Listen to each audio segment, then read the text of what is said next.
Hello everyone.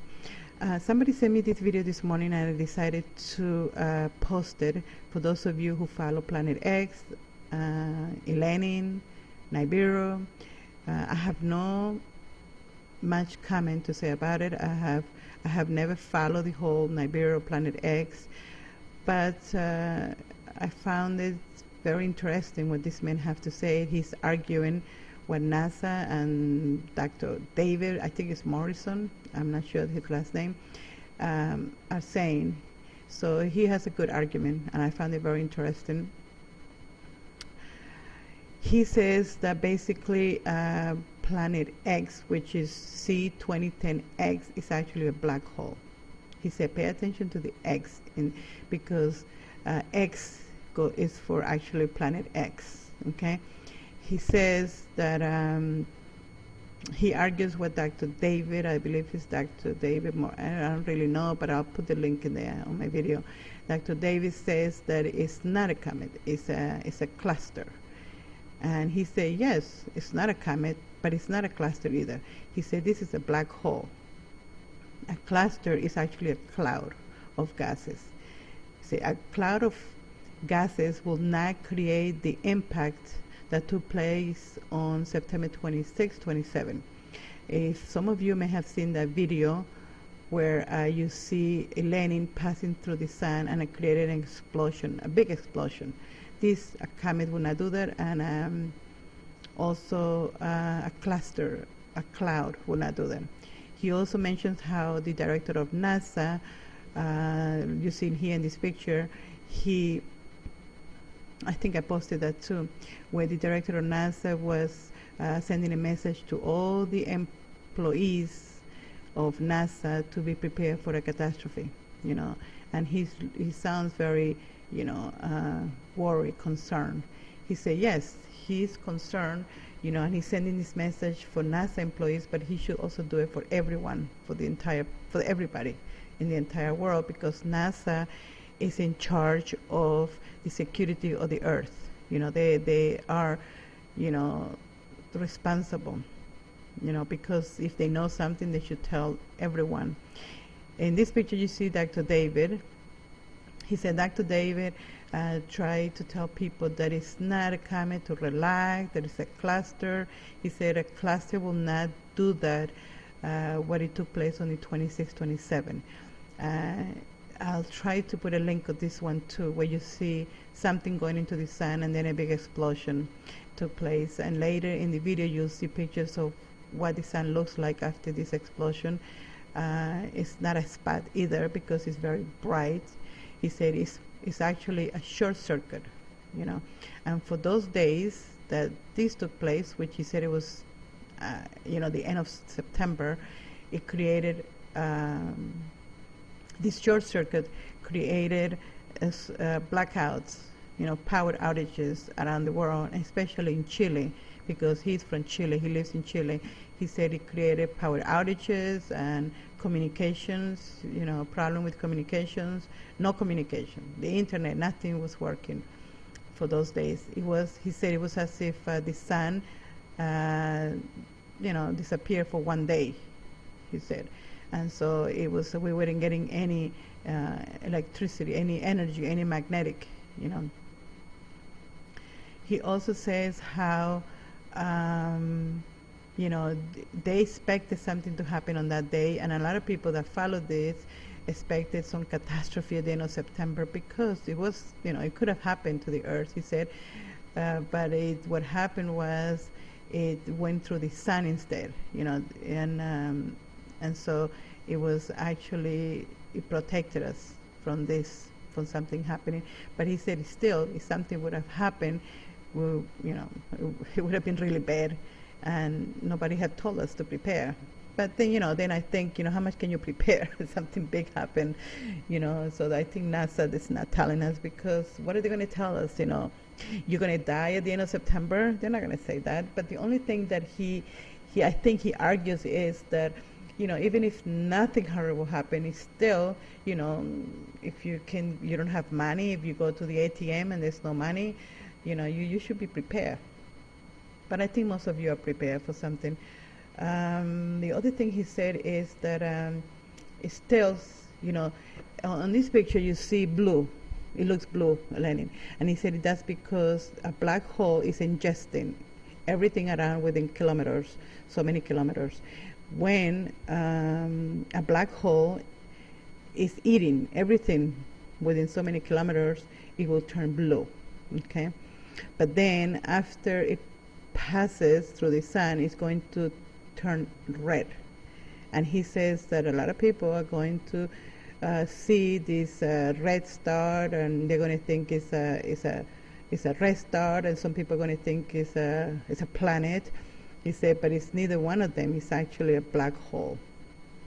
He also says that he's very concerned for Chile and countries like Chile, because they're going to score really low if something really happens at the end of October, November. He says that NASA has the responsibility to tell people what ELENIN is and to show the real pictures, because he says those pictures that we see from NASA are fake and not the real deal. He said he has been investigating this because he feels that everybody should know, about ELENIN, and everybody should know it's actually a black hole and what could take place. One of the things he's mentioned is that ELENIN has been, visible through the 90s, or at least known, maybe not visible to us, with the naked eye, but these people in charge have known about it since the 90s.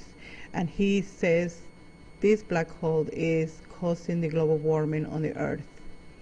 Okay, but also he shows you later in a graph, he shows how inverts, as it passes through, inverts everything, which it will cause the pole shift on the Earth, and he said it's already taking place. He said this is the cause for everything happening on the Earth, including the big earthquake that they had in Chile.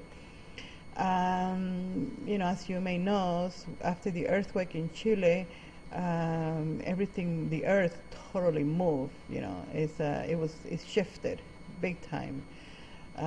He said this is because of ELENIN. He says in here, this is what it looks like, ELENIN. The actual picture of ELENIN is like this. He said that a comet or a cluster will not create the explosion that it created on the, I believe it was the 25th, 26th, 27th of September, around that area. I'm going to add the link so you can see what it looks like. There's some people on YouTube that posted these pictures, very interesting. It shows something going into the sun and then a big explosion. He said that took place at the end of September, and again, I'm repeating this, it created power outages, around the world. Radio communications were, disturbed. There weren't any communications. A lot of things were happening. He said if it would have happened to the Earth instead of the sun, we would have been in big trouble, because that would have been the end of electricity for us. There would have been no electricity at all.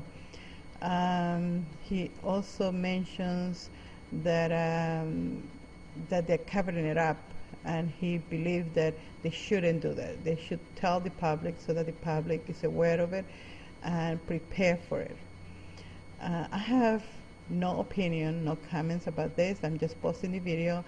I can't give you any comments because I myself have no knowledge of ELENIN.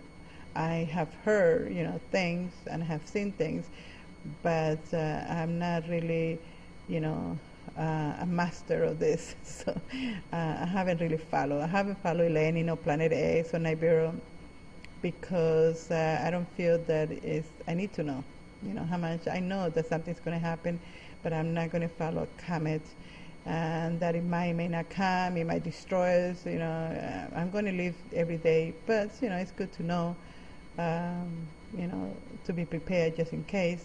In this picture, you see red. He said that's on the way out.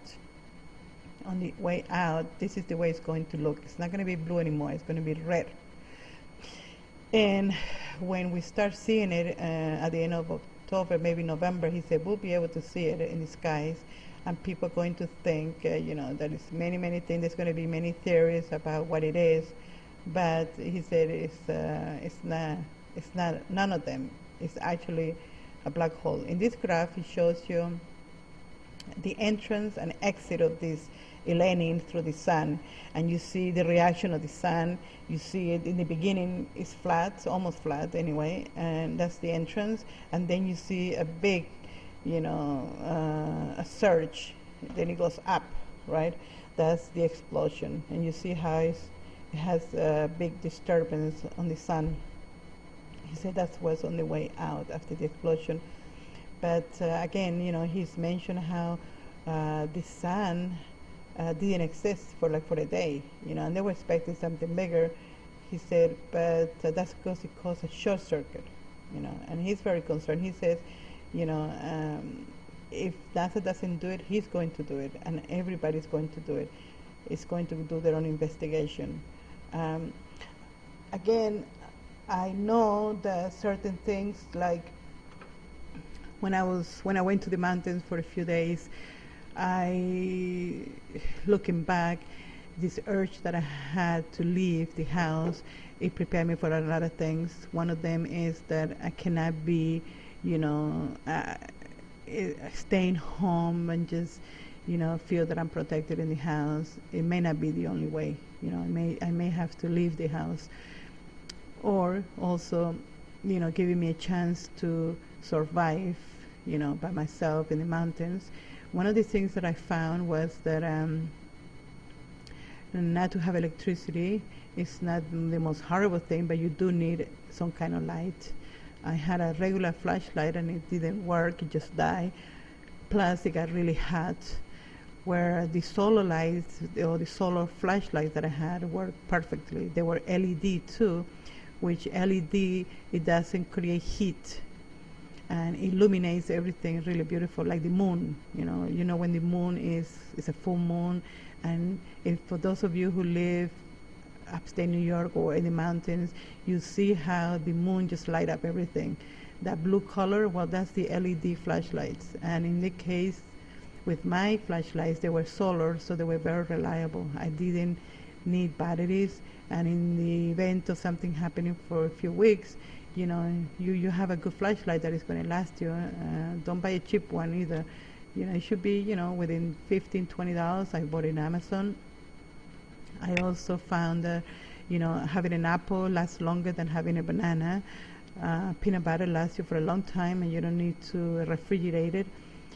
So there's a lot of things that I found. I found that I was, you know, it's not to be afraid to be out there, you know, because fear is like, you know, the old saying, you know, the only thing you have to fear is fear itself.